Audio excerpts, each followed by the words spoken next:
So hey guys, welcome back to my channel. আমি লাবণী আর তোমরা দেখছো সুইট গার্ল লাবণী। আজকে সেজেগুজে কোথায় যাচ্ছি বলো তো? আজকে যাচ্ছি আমি কলেজে এটা নিয়ে থার্ড টাইম, কিন্তু এখনও ক্লাস শুরু হয়নি। এমনি সব ডকুমেন্ট নিয়ে জমা দিতে যাচ্ছি। আর আমি সবার ফার্স্টে গিয়ে না অটো স্ট্যান্ডে দাঁড়িয়েছিলাম। তারপর সবাই এক জায়গায় হওয়ার পর আমরা কলেজে চলে এসেছি। এসে এখানে সব বসেছিলাম। আর কলেজের সিটগুলো না কেমন জানি, ফার্স্ট টাইম যেহেতু গেছি চিনি না, এমনি হয়তো হয়।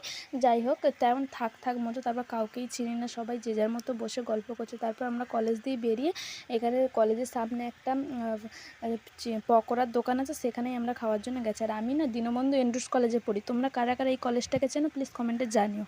তারপর আমাদের এখানে পকোড়া দিয়ে দিয়েছে, আমরা নিয়ে মজা করছিলাম। আর যারটা বড় তারটা নিয়ে কাড়াকাড়ি করছিলাম। এই করে খাওয়া কমপ্লিট করে টাকা কি দিতে হবে?